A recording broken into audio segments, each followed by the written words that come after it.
A quinta fase da evolução histórico-legislativa da Seguridade Social se deu sob a égide da Constituição de 1967, com a Lei 6.439, que instituiu o SIMPAS, Sistema Nacional de Previdência e Assistência Social. E em que consistia esse sistema, pessoal? Ele era composto por 7 órgãos que tratavam dos diversos aspectos da proteção social, trazendo proteção em forma de previdência, de assistência, de saúde também. Então, foi organizado o SIMPAS da seguinte maneira. Tínhamos o Instituto Nacional de Previdência Social, o INPS, cuja função era conceder e controlar a manutenção dos benefícios previdenciários. Tínhamos também uma outra instituição, chamada de Instituto de Administração Financeira da Previdência Social, o IAPAS, que tinha a função de arrecadar, fiscalizar e cobrar as contribuições previdenciárias. Nós tínhamos também o INAMPS, Instituto Nacional de Assistência Médica da Previdência Social. Era o INAMPS, pessoal, que prestava os serviços de assistência médica, né? Seria o precursor do nosso SUS, Sistema Único de Saúde, que temos hoje. Então, uma instituição que era responsável por arrecadar as contribuições, uma instituição que era responsável por pagar benefícios previdenciários, uma instituição que prestava os serviços de assistência médica à população. Nós tínhamos a FUNABEM, Fundação Nacional do Bem-Estar do Menor, que tinha o objetivo de prestar assistência aos menores. Nós tínhamos a Legião Brasileira de Assistência, a LBA, que prestava assistência às pessoas carentes, aquelas pessoas que não tinham condição de trabalhar e de se manter bem como a sua família. Nós tínhamos uma central de medicamentos, o SEMI, que ele distribuía os medicamentos às pessoas carentes. E foi criada também a DataPrev, que é a empresa de processamento de dados da Previdência Social, que subsiste até hoje, prestando todos os serviços na área de tecnologia da informação para o Instituto Nacional do Seguro Social, INSS, que, como nós vamos ver, foi criado lá na década de 90. Então, pessoal, na quinta fase, nós tivemos uma reestruturação da Seguridade Social com empresas distintas, com funções distintas, né? Mas que estavam abrangendo tanto a assistência social, tanto a saúde, quanto a previdência social.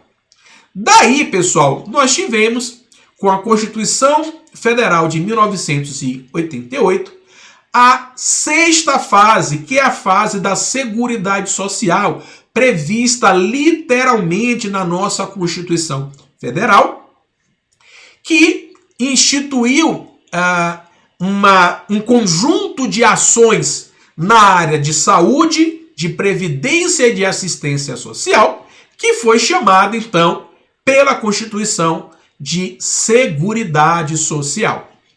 A partir daí, nós tivemos, então, em 1990, com a Lei 8.029, a criação do INSS, Instituto Nacional do Seguro Social. Não é da Seguridade, tá, gente? Muita atenção, que isso pode vir como pegadinha nas questões de prova. O INSS é um Instituto Nacional do Seguro Social, com a junção do, então, Instituto Nacional de Previdência Social, responsável por conceder e manter os benefícios, com o IAPAS, que era o responsável por arrecadar, fiscalizar e cobrar as contribuições previdenciárias. Então, na sua origem, o INSS ele tinha a função tanto de arrecadar as contribuições previdenciárias, quanto de pagar os benefícios previdenciários. Daí, houve, então, a extinção gradual do SIMPAS, A Lei 8.212 de 91, que é considerada a Lei Orgânica da Seguridade Social, e a Lei 8.213 de 91, que é a lei que trata do plano de benefícios da Previdência Social, elas substituíram, então, a LOPS, a Lei Orgânica da Previdência Social, e ambas as leis foram regulamentadas ao longo da sua criação por diversos diplomas, por diversos decretos, né? E hoje ambas são reguladas pelo Decreto 3.048 de 99, que aprova o regulamento da Previdência Social, regulamentando tanto a Lei 8.212, Lei Orgânica da Seguridade Social, quanto a Lei 8.213, que trata do plano de benefícios da Previdência Social. Além disso, pessoal, nós vimos que a LOPS tratava dos segurados urbanos e nós tínhamos a lei, né, que tratava do Fundo Rural, tratando dos segurados rurais. Essa distinção com a Lei 8.213, ela acabou em decorrência do princípio da isonomia e de outros princípios aplicados à Seguridade Social, que nós vamos ver mais adiante, esculpidos no artigo 194 da Constituição Federal. Houve, então, esse fim da distinção dos trabalhadores urbanos e rurais. Então vamos entender um pouco, pessoal, do conceito da Seguridade Social e como que ela é organizada. Como nós já dissemos, o artigo 194 da Constituição Federal, ele trata de alguns princípios que são aplicáveis à Seguridade Social e trata de ações dos poderes públicos e também da sociedade para promover a saúde para todos, a previdência social para aqueles que contribuírem e a assistência social àqueles que necessitam. A saúde está prevista na Constituição Federal, lá nos artigos 196 a 200, a previdência social no artigo 201 e a assistência social nos artigos 203 e 204 da nossa Constituição Federal. Regulamentando esses dispositivos, como nós já vimos, a Lei Orgânica da Seguridade Social, que é a Lei 8.212, que trata da organização da Seguridade Social e também do seu plano de custeio. Nós temos a Lei 8.213, que trata do plano de benefícios da Previdência Social, portanto, ambas as leis, né, regulamentando o artigo 201 da Constituição Federal. Nós temos a Lei Orgânica da Assistência Social, mais conhecido como LOAS, que é a Lei 8.742 de 93, regulamentando os dispositivos constitucionais dos artigos 203 e 204, e a Lei Orgânica da Saúde, que é a Lei 8.080, do ano de 1990, regulamentando os dispositivos do artigo 196 a 200 da Constituição Federal. Em que pese nós iremos adentrar essa legislação, é salutar que você também leia, em especial, esses dispositivos constitucionais, porque são geralmente cobrados nas provas na matéria de direito previdenciário. Em relação às leis, nós vamos, ao longo da nossa aula, destacar os principais pontos que são abordados lá na prova. Princípios gerais aplicados à Seguridade Social. O primeiro deles, pessoal, é o princípio da igualdade ou da isonomia. Ele é um princípio geral do direito que se aplica também à Seguridade Social, no sentido de tratar de forma igual aqueles que estão em situação jurídica igual e de forma desigual, dentro dos limites dessas desigualdades, aqueles que estão em situações jurídicas distintas. Temos também o princípio da legalidade, que lhe permeia todo o nosso Estado democrático de direito, onde o que está previsto em lei deve ser cumprido, não somente pelo particular, mas também pelo Estado. A legalidade no sentido de que, ao particular, ele pode fazer tudo que não for vedado pela lei, e ao Estado, ao público, ele tem que fazer estritamente o que a lei determina. Temos também, pessoal, o princípio do direito adquirido, que é o direito que ele integra, que adere ao patrimônio jurídico daqueles segurados, uma vez cumpridos todos os requisitos legais. Nós vamos ver que, sobretudo, quando nós formos falar da técnica de proteção social chamada de previdência social, existe o direito adquirido quando os requisitos legais para a concessão de um benefício ele está preenchido, mesmo que o requerimento deste direito venha a se dar em momento posterior. Temos também o princípio da solidariedade, que impede a adoção de um sistema de capitalização pura na previdência social, onde aquele que tem mais contribui mais, aquele que tem menos contribui menos. E este princípio, ele permite, por exemplo, que uma pessoa possa se aposentar por invalidez no primeiro dia de serviço, mesmo que ele não tenha sequer contribuído. É por conta justamente do princípio da solidariedade, tá? Além disso, de acordo com esse princípio da solidariedade, aqueles que hoje trabalham, produzem e contribuem, eles custeiam os benefícios daqueles que já se aposentaram. Então, este princípio geral da solidariedade, ele se aplica de forma bem contundente quando nós tratamos de seguridade social. E também nós temos o princípio tempus regit actum. Literalmente, traduzindo, ele diz que o tempo rege o ato, ou seja, os atos jurídicos, eles se regem pela lei vigente à época em que eles ocorreram.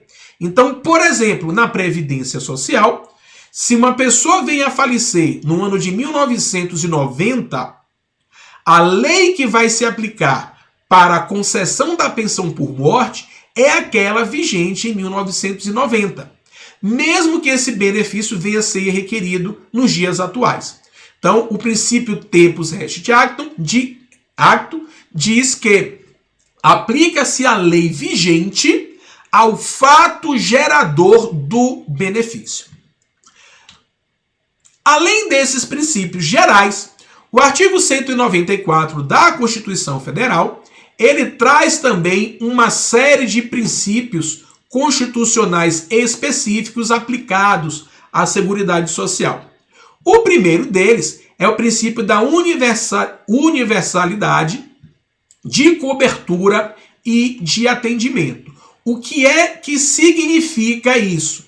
Significa, quando nós falamos em universalidade de cobertura, é que todas as necessidades do ser humano devem ser cobertas pelo sistema. As necessidades de saúde, as necessidades financeiras, as necessidades em caso de incapacidade para o trabalho. Então, a ideia é que todas as necessidades sejam cobertas pela Seguridade Social.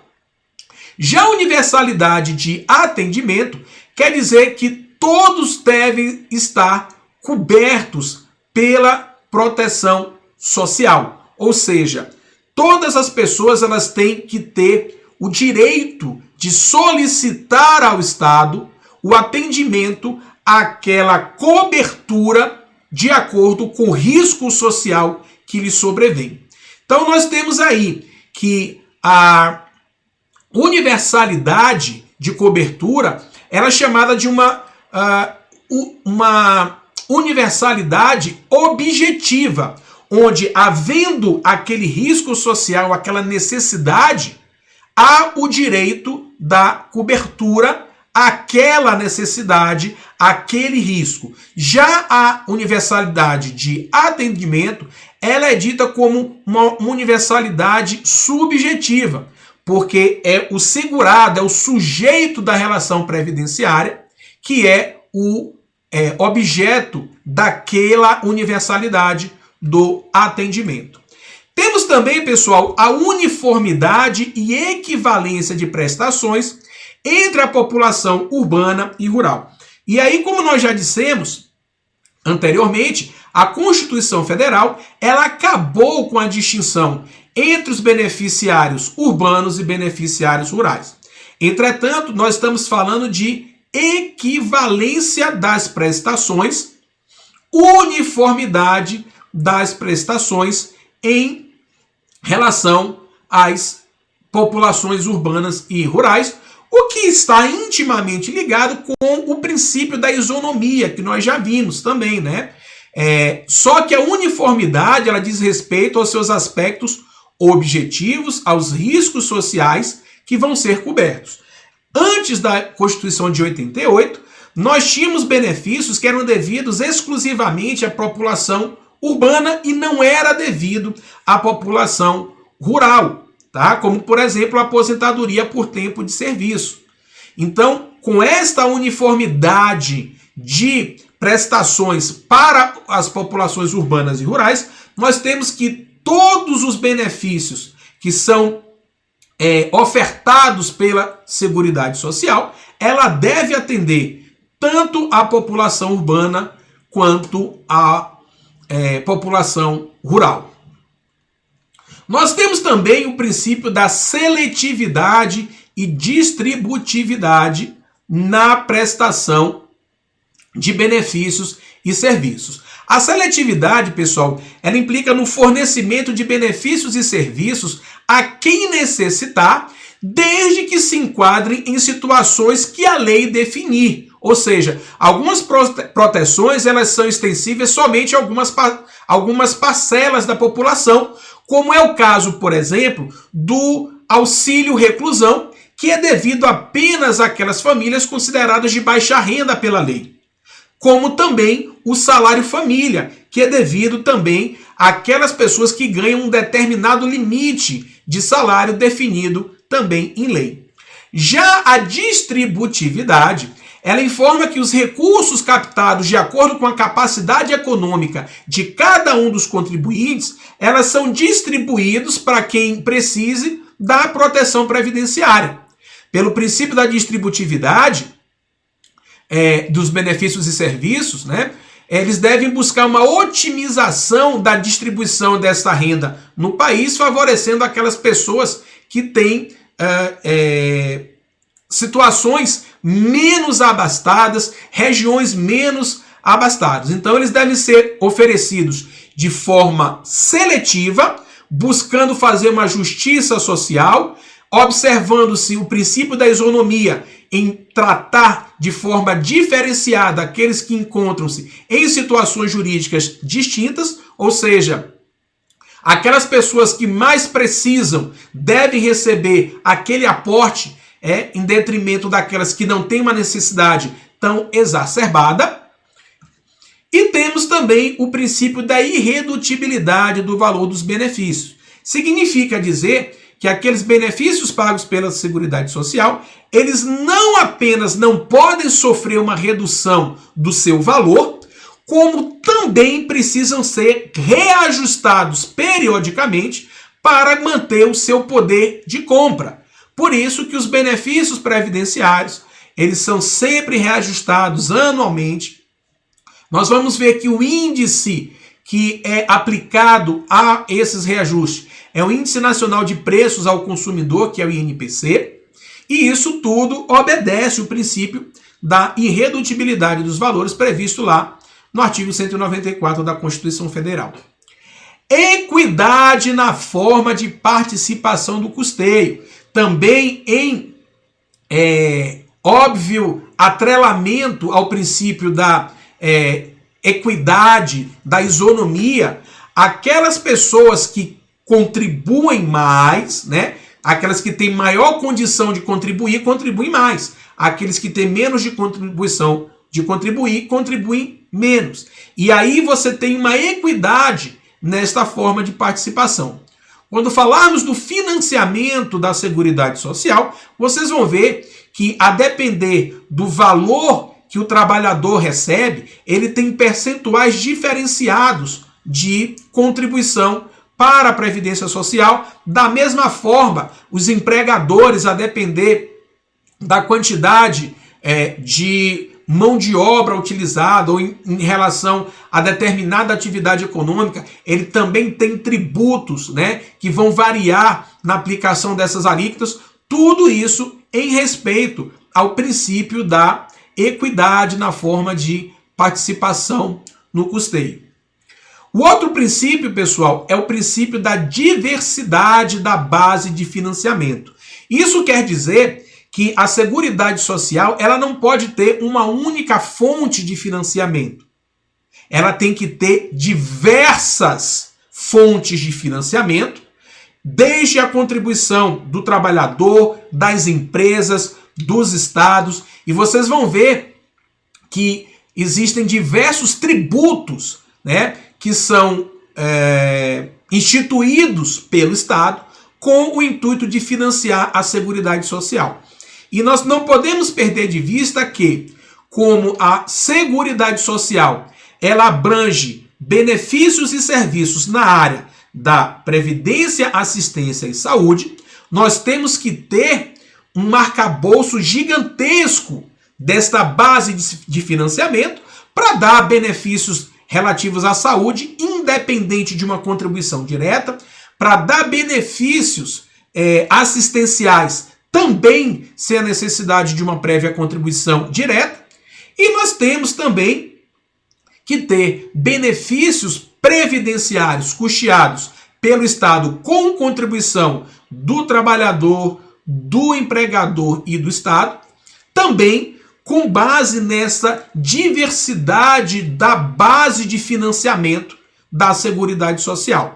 Se pararmos para pensar, aquela contribuição feita única e exclusivamente pelo próprio trabalhador, ela não seria suficiente para custear aquele valor de benefício. Por isso que, em obediência a este princípio da diversidade da base de financiamento, os benefícios previdenciários também, apesar de contar com a contribuição daquele segurado, ele também tem o financiamento com base, né, neste arcabouço tributário que nós vamos mais à frente conhecer, para o financiamento da Seguridade Social. E também nós temos o caráter democrático e descentralizado da administração da Seguridade Social. Este princípio visa que a sociedade civil, ela também participe na organização e no gerenciamento da Seguridade Social, mediante representantes que participam, por exemplo, do Conselho Nacional de Previdência Social, onde existem representantes dos trabalhadores, das empresas, do governo e também dos aposentados. Então, este é um exemplo bem claro da aplicação do caráter democrático e descentralizado da administração.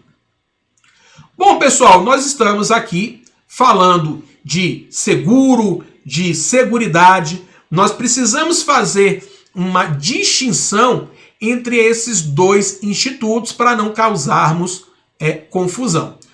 Muitas pessoas chamam, por exemplo, o INSS de Instituto Nacional da Seguridade Social, e isso está errado. Inclusive, pode vir a ser cobrado na prova, e esta alternativa estaria falsa.